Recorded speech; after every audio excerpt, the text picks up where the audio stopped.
everybody. I'm Mary Aldhouse, and today we're going to take a closer look at the contents of Part 2 of Young and the Japanese People, which we saw last time.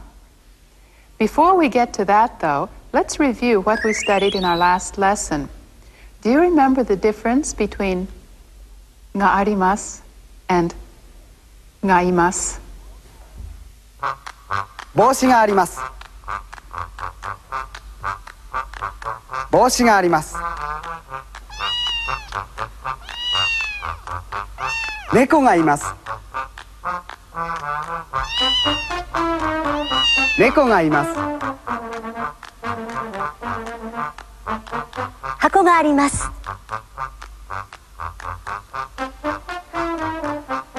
箱があります。犬がいます。犬がいます。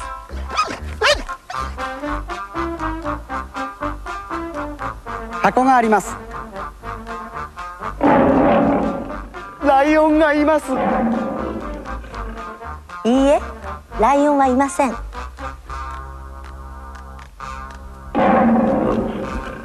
ます。いません。これはテープです。Were you able to follow that?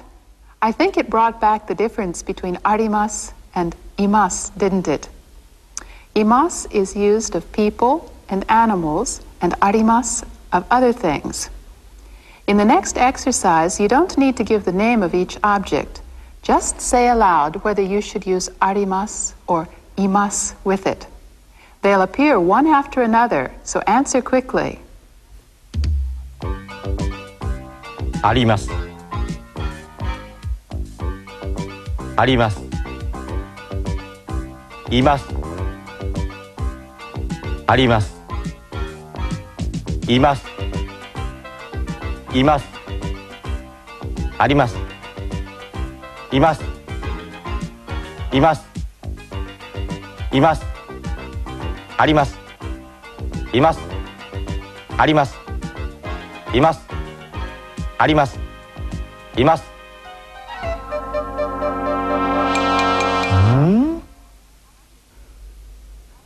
How did you do? That last one was a bit tricky, but I think the answer should have been arimasu. In the skit about Young, these words were used like this. ヤンさん、池がありますよ。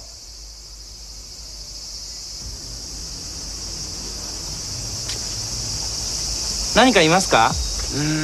何もいませんね。あれ、猫がいますよ。どこに？あれ、猫がいますよ。どこに？ Were you able to catch that? Taro said, 猫がいますよ to tell Yang that there was a cat. To this, Yang replied, どこに? This means just, where? In asking where, Yang omitted imasu ka, so let's return this question to its full sentence form. どこにいますか? This means, where is the cat? So it seems as though we should say, 猫はどこにいますか? But here it is more natural to leave out 猫は. That's because both the speaker and the listener know that they're talking about the cat, so there's no need to repeat 猫は. I think you can understand this point easily from the flow of the conversation. 猫がいますよ。どこにいますか? 猫がいますよ。どこにいますか? Well then, what was the answer to Jan's question? Where was the cat? Let's take a look at the next part of the skit.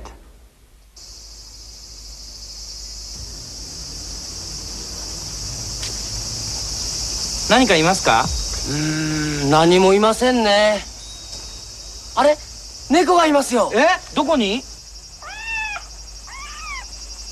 ほら、あそこにいますよ。あそこにいますよ。The answer was あそこにいますよ. We can remove yo and get this basic sentence pattern. Listen to Mine-san and then practice pronouncing it. あそこにいます。あそこにいます。 In this case, too, the sentence means the cat is over there, but for the same reason I mentioned a moment ago, it would be unnatural to repeat neko wa. Now, let's listen once more to the flow of the conversation from the point where the cat first appears. 猫がいますよ。どこにいますか？あそこにいます。 Asoko ni imasu. This expression is used to tell where the cat is, isn't it? But what positions can asoko be used to express? Let's see what positional relationships asoko and the related word koko show. 猫はどこにいますか？あそこにいます。どこ？ほら、あそこ。どこどこ？あそこ。あそこ。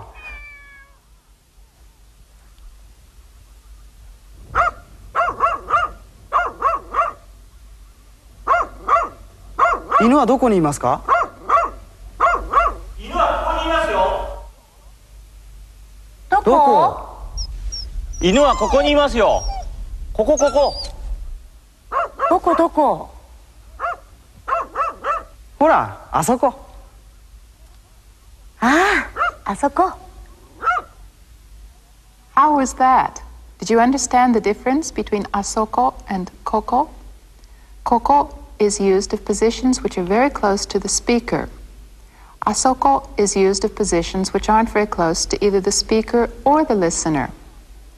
I think by now many of you have probably noticed the similarity between koko and asoko and kore and are.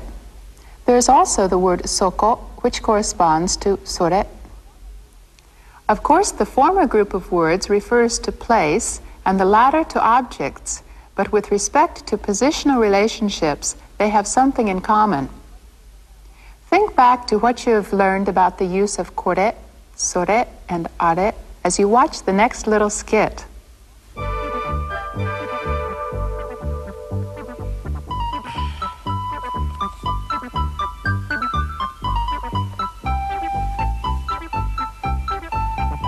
メガネは？メガネはそこにありますよ。どこに？そこ。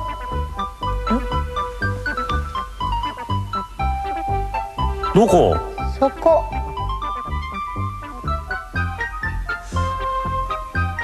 どこ？メガネはここにありますよ。え？ここ？ Well, now you understand the difference between koko and soko, don't you? Just as with kore, sore, and are, the correct use of the words koko, soko, and asoko depends on whether a place is close to the speaker, close to the listener, or close to neither of them. In the next supermarket skit, where are the things that are being asked about?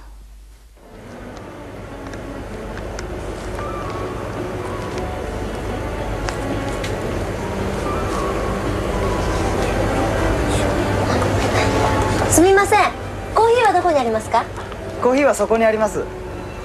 どこ？コーヒーはここにあります。コーヒーはここ。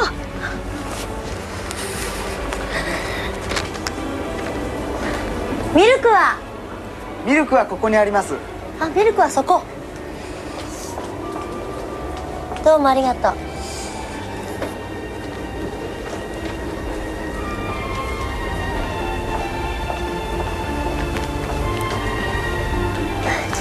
砂糖は？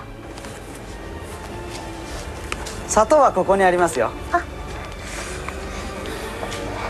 砂糖はここ。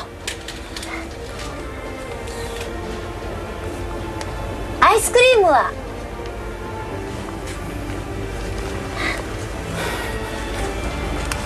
アイスクリームはあそこ。どこ？あそこ。あそこ。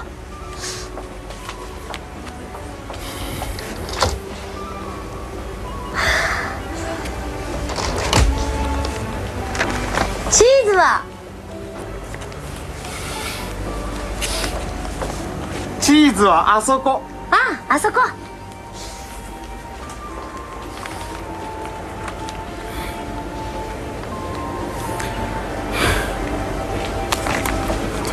パンは？パンはそこ。バター。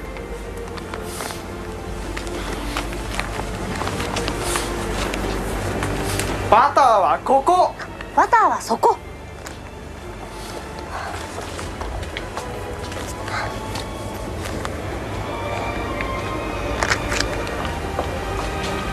醤油はどこにありますか？あそこ。どこ？あそこ。どこ？そこ。どこ？もう何やこの人もう醤油はここ。は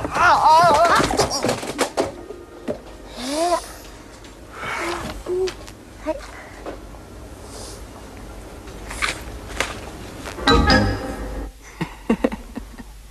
How did you do with that? Do you understand how to use ここに, そこに, and あそこに in response to the question どこに?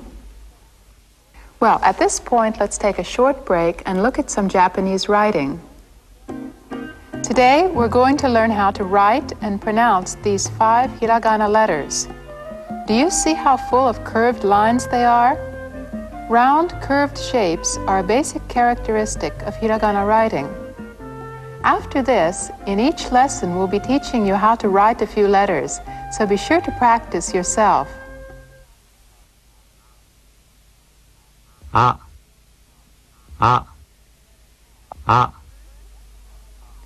First, the letter A. Be careful to keep this vowel short in duration, meaning short and quick in time duration. Repeat it.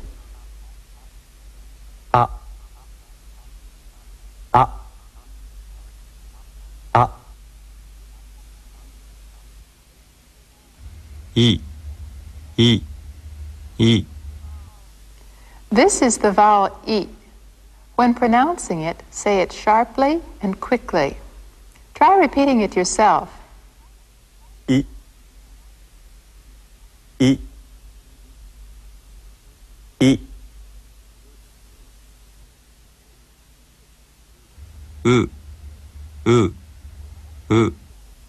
Next, U. In pronouncing this sound, it is important to let your lips relax without rounding them. Like the first 2 sounds, U is also short and clipped. Let's practice repeating it.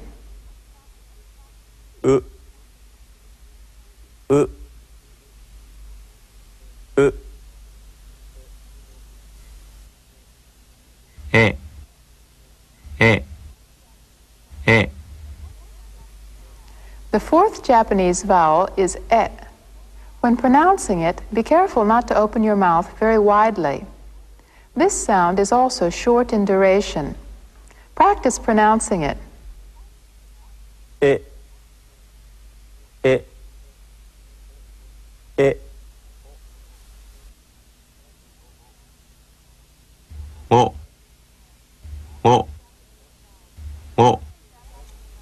The final Japanese vowel O is also sharp and short in duration. Be very, very careful not to stretch it into the diphthong O. Keep it short and clipped. Now try it.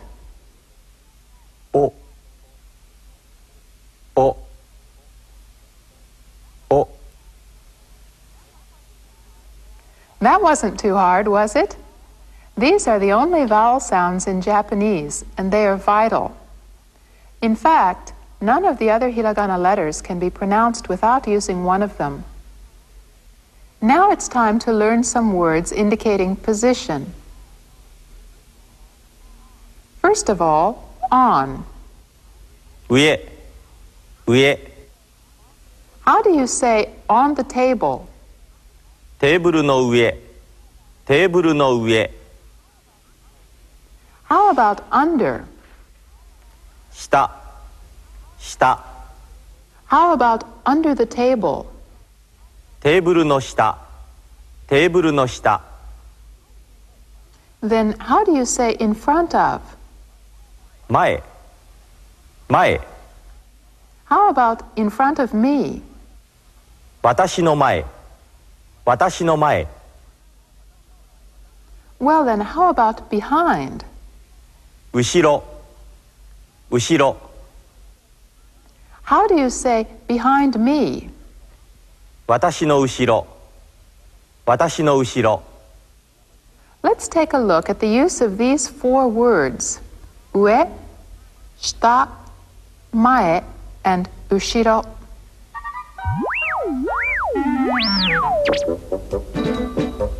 ボールはどこにありますか？ボールはテーブルの上にあります。ボールはテーブルの上にあります。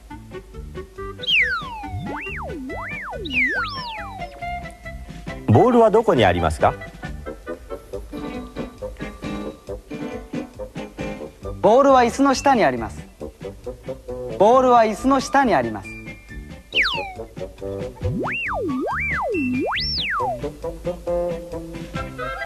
ボールはどこにありますか？ボールは箱の後ろにあります。ボールは箱の後ろにあります。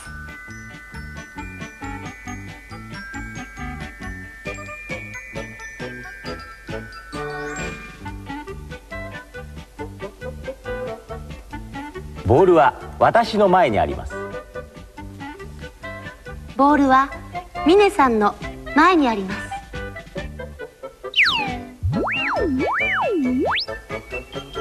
ボールは頭の上にあります。海宝さんはどこにいますか？海宝さんはボールの下にいます。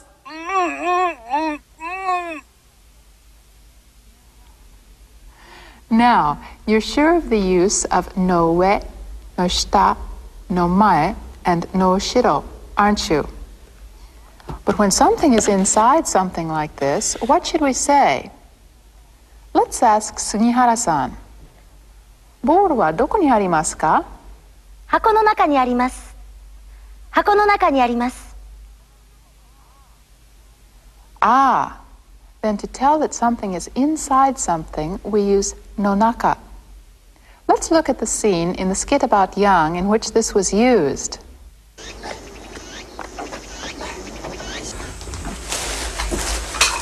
ヤンさん、ちょっと。はい。ヤンさん、お茶碗やお皿はここにありますよ。はい。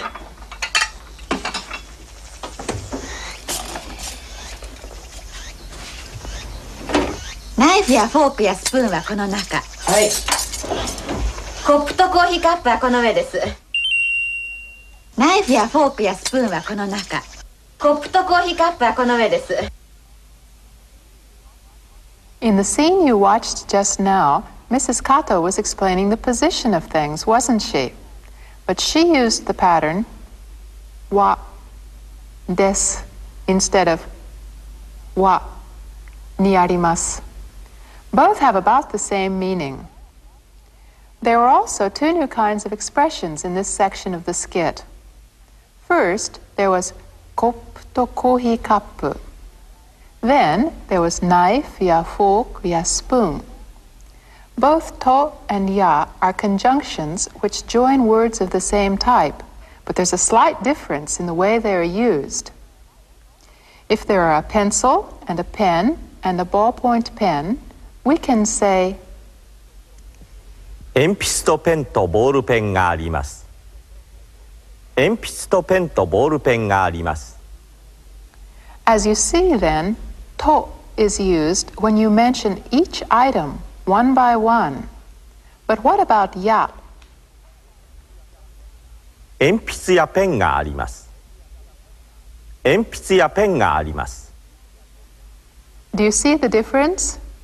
Ya is used when you mention only some of the items and leave others out. Let's consider this difference as we watch the following scene.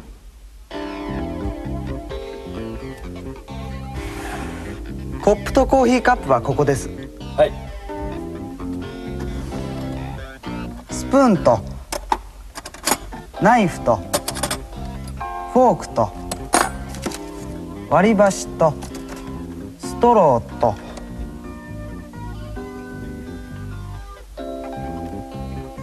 コップとコーヒーカップはここです。はい。スプーンやフォークはここです。はい。No problem with that, right?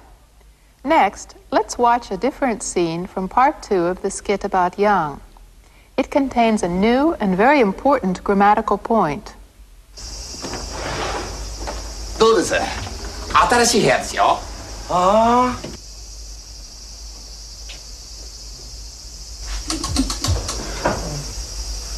明るい部屋ですね、ヤンさん。そうですね。どうです？新しい部屋ですよ。明るい部屋ですね、ヤンさん。Our new grammatical structure concerns atarashi heya, a new room, and akarui heya, a bright, sunny room. Both atarashi and akarui are adjectives.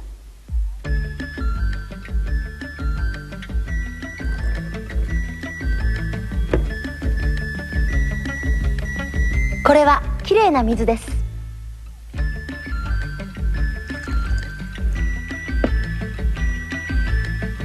これは汚い水です。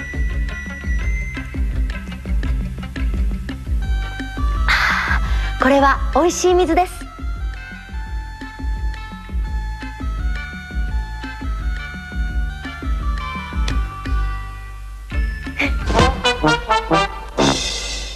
Mizu means water, and kirei na mizu means clean, pure water.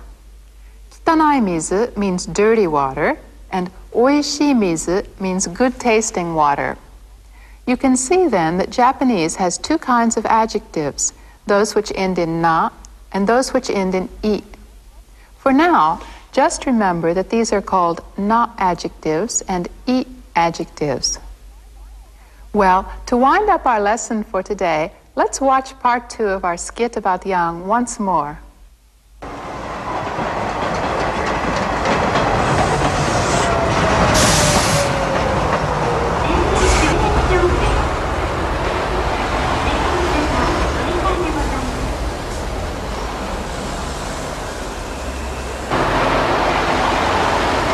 お客さん、これはどうですか？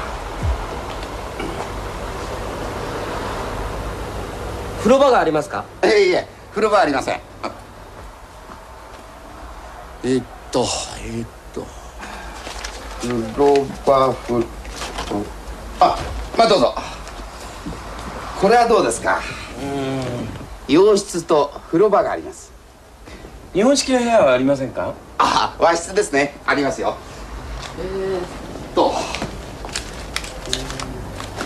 これはどうです？綺麗な部屋ですよ。台所がありますか？ええ。台所も風呂場もあります。場所はどこですか？場所はここです。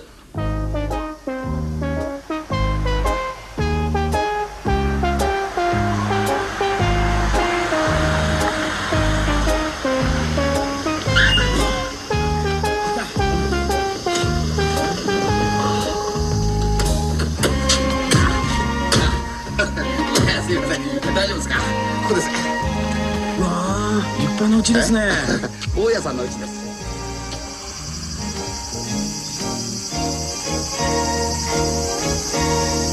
お客さん、部屋あちらです。この裏です。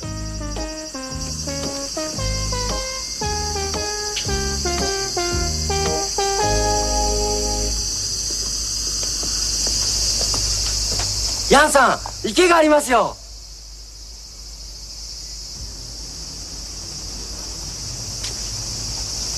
何かいますか？何もいませんね。あれ、猫がいますよ。どこに？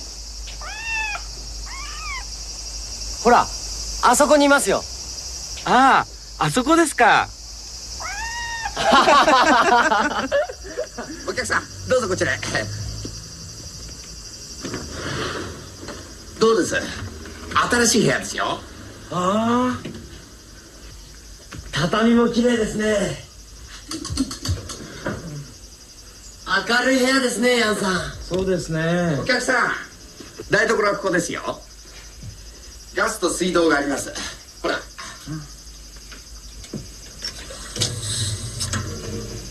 風呂はどこにありますか？あ、風呂場は風呂場はここではありません。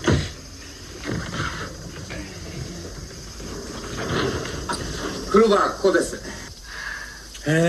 え、シャワーもありますよ。いい風呂場ですね。皆さんお茶をどうぞ。あ、これはどうもすみません。お客さん、こちら大家さんの鈴木さんです。鈴木でございます。どうぞよろしく。はじめまして。よろしく。さあお茶をどうぞ。ありがとうございます。さあいただきましょう。じゃあすみません。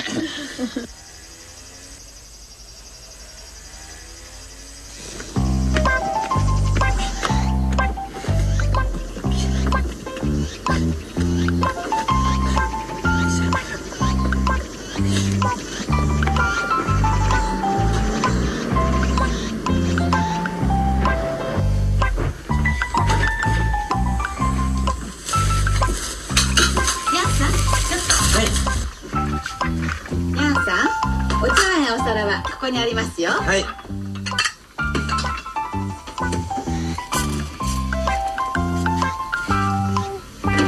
ナイフやフォークやスプーンはこの中。はい。コップとコーヒーカップはこの上です。はい、どうもありがとうございました。洋服はこの中ですよ。ごちそうさま。はい、お待ちどうさまでした。お、あ、来た。あ、どうも。おい、太郎、緑、テーブル。あれ、テーブルどこ行ったか。あ、テーブルはここにあります。こっちだし。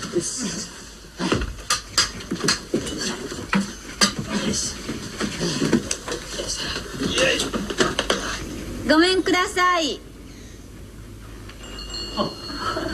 これは。加藤でございます。はじめまして。ヤンさん。